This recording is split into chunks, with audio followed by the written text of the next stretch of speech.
अवंती नगरी आज दुख के दरिया में डूब रही है। चारों ओर त्राहिमाम हो रहा है। बच्चे, बूढ़े, युवक, युवतियां सब बचाओ बचाओ बचाओ चिल्ला रहे हैं। आग की लपटें मानो अवंती को भस्म ही कर देगी। आग को बुझाने के सारे प्रयत्न असफल हो रहे हैं। तभी आकाशवाणी हुई, कोई शीलवती नारी यदि चारों दिशाओं में विराल अग्नि का अभिषेक करे तो यह शांत हो सकती है। नगर की सारी सौभाग्यवती महिलाएं जल कुंभ ले चारों दिशाओं में चली गई, लेकिन भभकती ज्वालाएं कम होने का नाम ही नहीं ले रही हैं। तभी महारानी शिवा अपने परिकर के साथ नगरी को बचाने आती हैं।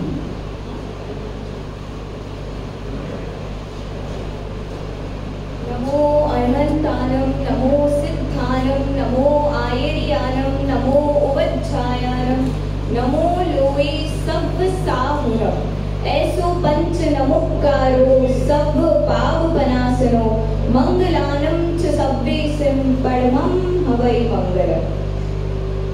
अगर मैंने कभी प्रद्योत के अलावा किसी भी पुरुष की कामना नहीं की है, मैं एक शीलवती नारी हूँ, तो इस जल छिड़काव के साथ ये अग्नि शांत हो जाए। मंत्रित जल में हजारों गुना ताकत बढ़ जाती है। वैसे ही चमत्कार हुआ। देखते ही देखते सारी अग्नि शांत हो गई। नगर के सारे लोग महाराजा महारानी की शील और उनके चमत्कार से हर्ष विभोर हो गए। सबसे ज्यादा प्रसन्न तो राजा प्रद्योत थे। हे देवी, मैं तुम्हारी महानता का परिचय प्राप्त कर गदगद हूँ, गौरवान्वित हूँ। तुम्हारे मंत्र और शील ने आज पूरे नगर की रक्षा कर दी। प्रभु, खतरे से उभरने के लिए तो एक बहुत बड़े खतरे से गुजरना पड़ता है। ठीक वैसे ही जैसे कसौटी से चढ़कर ही तो स्वर्ण निखरता है। प्रिय, कसौटी पर उसे चढ़ाया जाता है जिसकी विशुद्धता पर कोई संदेह हो। तुम्हारी परीक्षा का तो कोई प्रश्न ही नहीं उठता, पर तुम्हारी बात में एक गहरा रहस्य छुपा है। क्या रहस्य है? कैसी परीक्षा? हे नाथ, भले आपने मेरी परीक्षा ना ली हो, परंतु मैं स्वयं इस विषय पर कड़ी परीक्षा दे चुकी हूँ और मैं पूर्ण गौरव का अनुभव कर रही हूँ। देश्वरी, पहेलियां मत बुझाओ। मेरा मन उतावला होता जा रहा है कि इस कहानी का प्रारंभ कब, कहां और कैसे हुआ, और मुझे कुछ भी कैसे नहीं पता चला। हे नाथ, इस कहानी का मुख्य पात्र आपका अंतरंग, आपका विश्वस्त सेवक महामंत्री भूदेव है। वह अपनी कार्य कुशलता व बौद्धिकता से आपके परख तो आ चुका, परंतु उसकी कुटिलता आपके भाग न सके। मैंने आपका विश्वास पात्र होने के कारण वह यदा कदा अंतपुर में संदेश लाया करता था। वह मेरे सौंदर्य व यौवन से अतृप्त भावनाओं से घिर चुका था, और एक दिन तो उसने मेरे दासी के हाथों एक संदेशा भिजवाया।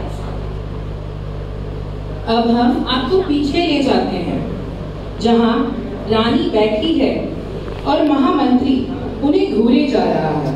फिर वह दासी से संदेश भेजता है।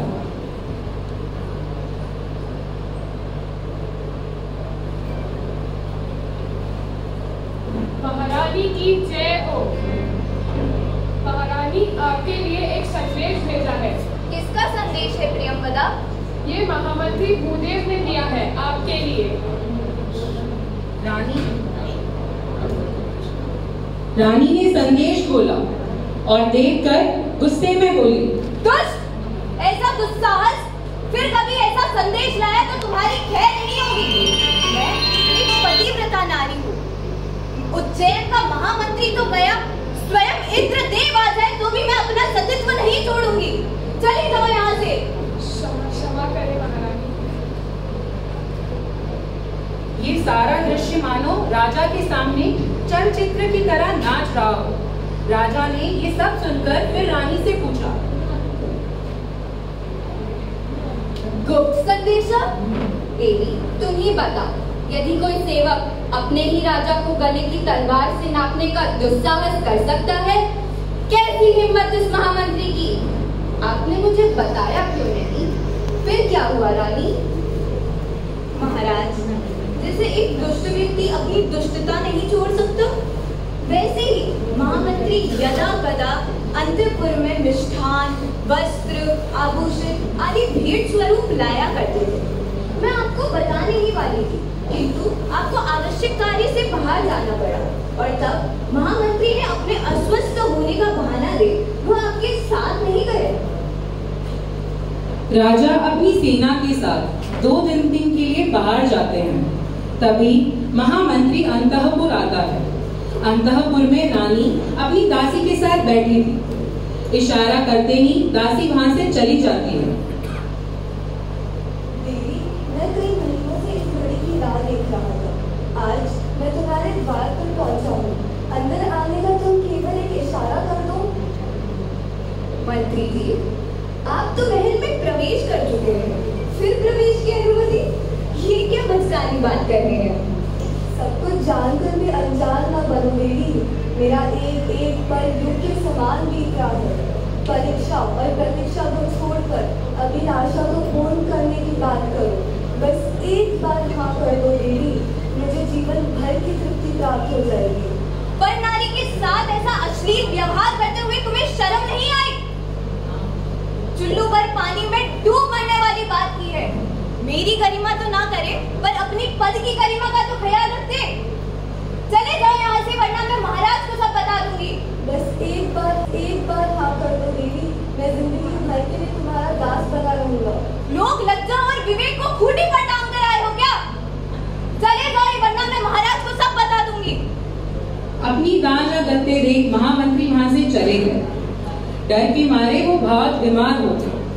राजा और रानी उनसे मिलने जाते हैं। रानी को साथ आया देख महामंत्री डर जाते हैं कि कहीं रानी राजा को सच न बता दे। रानी अपने भावों को राजा के सामने रखती है और राजा कहते हैं, आपने उन्हें पहले सच क्यों नहीं बताया? महाराज, घृणा अपराधी से नहीं अपराध से की जाती है। भूल का पश्चाताप तो दुर्भावना की आग को जल के प्रेम में बदल देता है। महामंत्री ने भी पश्चाताप कर खुद को सुधार लिया था, इसलिए मैंने आपको नहीं बताया।